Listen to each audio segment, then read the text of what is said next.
6-7 years గా ఉన్నారు కదండి ప్రజా జీవితంలో. 9 years 2015 నుంచి 2015 లో వచ్చారు. సో 2019 ఎలక్షన్స్ లో పోటీ చేసి ఓడిపోయారు. సో గెలుపు ఓటములు అనేవి అంటే సర్వసాధారణం రాజకీయాల్లోని.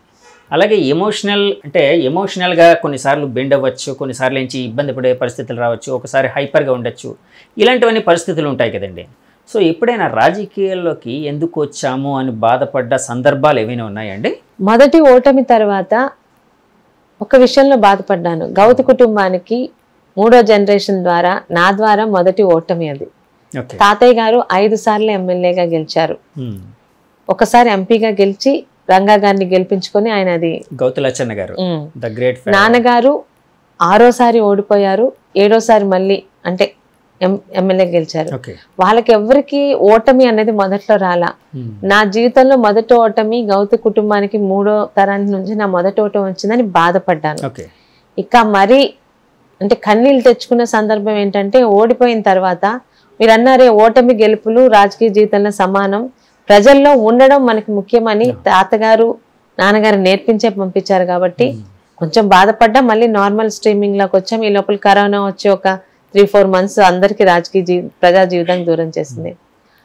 అప్పలరాజు గారు ఎప్పుడైతే సోషల్ మీడియాలో అగౌరవించడం వేరు, విమర్శ చేయడం వేరండి. చాలా మందికి ఆ రెండింటి డిఫరెన్స్ తెలియట్లేదు. విమర్శకి నేను చాలా ఫస్ట్ ముందుంటా, విమర్శకి చాలా ధీటుగా సమాధానం చెప్తా. ఎందుకంటే అది తప్పై ఉంటే నిజంగా నేను చేస్తుంటే యాక్సెప్ట్ చేస్తాను, దిద్దుకుంటాను. తప్పు కాకపోతే అవతల వాళ్ళని ధీటుగా ఎదుర్కొనే తత్వం నాది.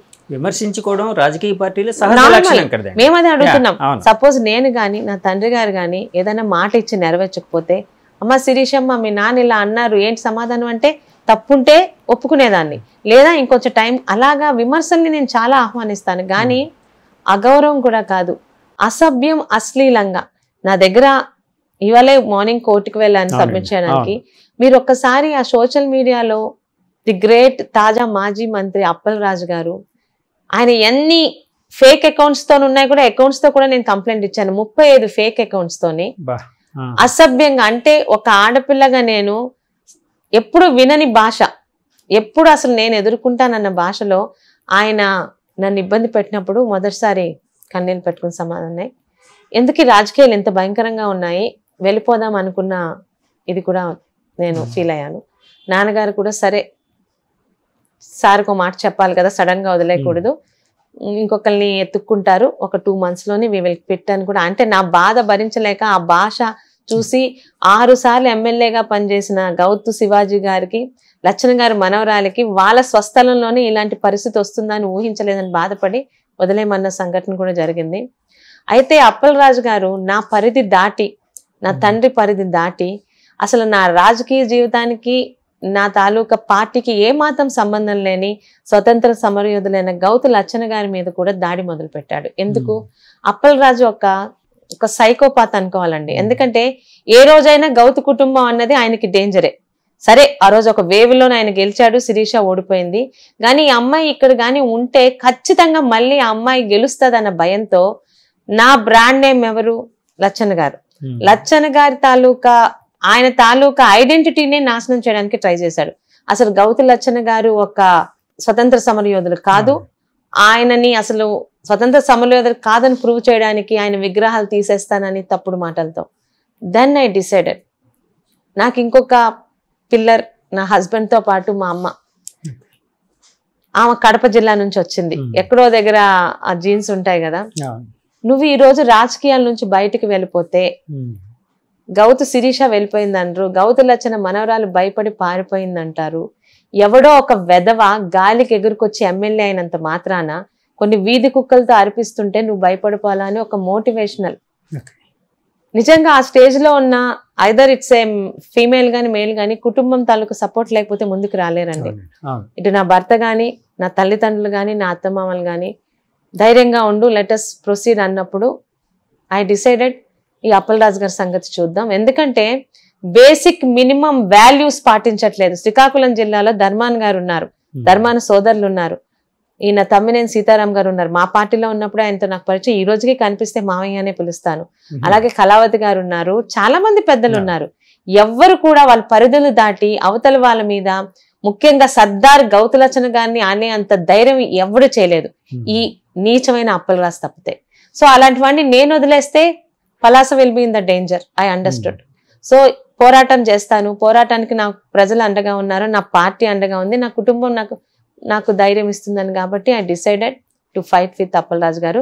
కానీ మీరు అన్నారే ఆ టైంలో మాత్రం ఆ కమెంట్స్, ఆ సోషల్ మీడియాలో అంత అశ్లీల అసభ్యమైన మార్ఫింగ్ ఫోటోలు చూసి మాత్రం అనవసరంగా వచ్చాను రాజకీయాల్లో కానీ బాధపడిన రోజులు ఉన్నాయి. మేడం, అంటే సోషల్ మీడియా విషయానికి వచ్చినప్పటికీ అంటే చాలాసార్లు అంటే మహిళలు ఎక్కువగా దానికి గురవుతూ ఉంటారు, అంటే సోషల్ మీడియా హెరాస్మెంట్కి. అలాగే ఇప్పుడు మగవాళ్ళు కూడా అంటే వీళ్ళు వాళ్ళని కాదు, రకరకాలుగా ట్రోల్ చేస్తూ ఉంటారు, రకరకాలుగా. ఈ మధ్య ఒక ఇష్యూ కూడా జరిగింది కదండి, హీరో సాయిధరం తేజ్ స్పందించి ఆ ఇష్యూ మీద అంటే ఒక వీడియోలో ఒక ఫారినర్ ఒక కూతురు వయసు ఒక చిన్న పాపతో మాట్లాడుతూ ఒక చిన్న వీడియో చేసిన దాన్ని కొంతమంది ట్రోలర్స్ అసభ్య పదజాలంతో ట్రోల్ చేయడం, అది అనుకోకుండా హీరో సాయిధరం తేజ్ చూసి దాన్ని వెంటనే మన సీఎం గారు చంద్రబాబు గారికి, అలాగే మన హోమ్ మినిస్టర్ గారికి, అలాగే తెలంగాణ సీఎం గారికి, తెలంగాణ హోమ్ మినిస్టర్ గారికి ట్యాగ్ చేసి వీళ్ళ మీద చర్యలు తీసుకోండి అనడం. నాకు తెలిసి ఇందాకే నేను చూశాను, అందులో ఒక వ్యక్తిని అరెస్ట్ చేసినట్టు కొంత సమాచారం కూడా ఉంది. అంటే ఇలాగా ఈ ట్రోలింగ్ కానీ ఇలాంటివి కానీ చాలా ఎక్కువగా గురవుతూ ఉంటారు జనాలు. అందులో రాజకీయాల్లో ఉండేవాళ్ళు ఇంకా ఎక్కువగా సఫర్ అవుతూ ఉంటారు.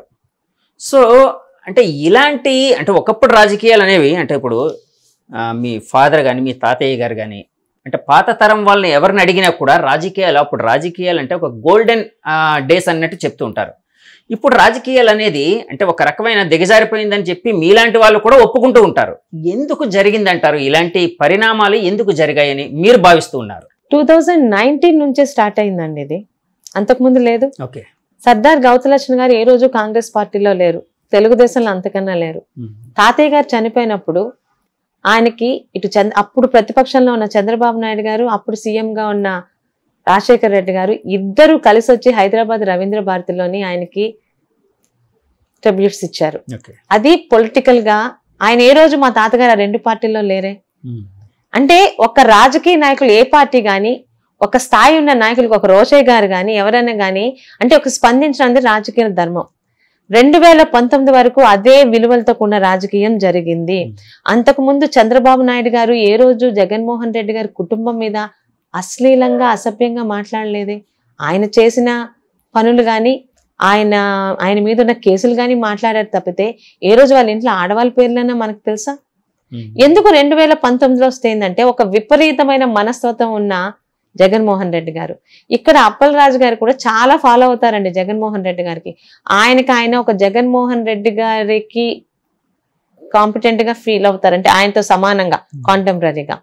ఏదైతే సోషల్ మీడియా అన్నది మరి వాళ్ళకి ఎవరు ఆ రోజున్న పీకే ఐడియా ఇచ్చారో ఇంకెక్కడన్నా చుట్టూన్న పెద్దలు ఇచ్చారో కానీ సోషల్ మీడియాని అవతల వాళ్ళని కించపరచడం అనే స్థాయిని దాటి, విమర్శించడం అనే స్థాయిని దాటి కించపరచడం అనే స్థాయిని దాటి ఇళ్లల్లో ఉన్న మహిళల్ని కూడా తీసుకొని వచ్చి అసభ్యంగా అశ్లీలంగా మాట్లాడించారే. దానికి వేదిక మన అసెంబ్లీనా?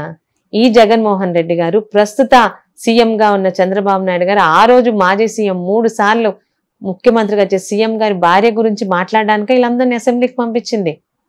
అలాంటి నీచ సంస్కృతి అంతకుముందు ఉందా? లేదే.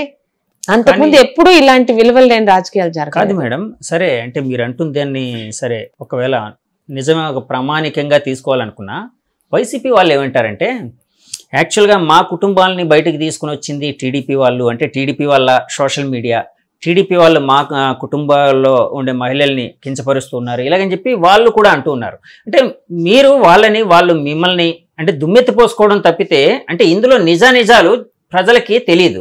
చాలా ఈజీగా చెప్పొచ్చు జగదీష్ గారు. మొదలు పెట్టింది ఎవరు? యుద్ధం మొదట ఎవడో ఒకరు మొదలు పెడతారు. వాడు యుద్ధం చేస్తుంటే ఖాళీగా చేతులు ముడుచుకొని కూర్చోలేరు కదా. కొంతవరకు ఆత్మ సంరక్షణకు వెళ్ళి ఇంకా లేదు వాడి స్థాయికి దిగి వాడికి సమాధానం చెప్పాలన్న స్థితి కూడా తీసుకొచ్చారు ఈరోజు వైసీపీ వాళ్ళు. వాళ్ళు మాట్లాడుతున్నారే మా ఆడవాళ్ళని తీసుకొచ్చారని. మనం చరిత్రలోకి వెళ్దాం. గత 10-20 years గా ఛానల్స్ ఉన్నాయి, టీవీలు ఉన్నాయి, ఇప్పటికే డాక్యుమెంటరీస్ ఉన్నాయి. 2019కి ముందు ఎవరన్నా భారతమ్మ గారు గాని విజయలక్ష్మి గారిని గాని షర్మిల గారిని గాని లేకపోతే వాళ్ళ ఇంట్లో వాళ్ళ అమ్మాయిలు గాని కొన్ని వాళ్ళ పార్టీలో ఉన్న ఏ రాజకీయ నాయకులలో మహిళలు గాని టీడీపీ గాని ఇంకెవరన్నా అసభ్యంగా అశ్లీలంగా అసలు వాళ్ళ గురించి మాట్లాడారా? అగౌరవంగా లేదే. ఆ కల్చర్ తీసుకొచ్చింది వైసీపీ. మేడం అంటే The tourism industry has been flourishing in the past few years. There is a huge demand for tour operators, forex managers and hospitality partners. I am sure I would fit right into this path. I would like to learn from the best. Sun International, Hyderabad, Visakhapatnam.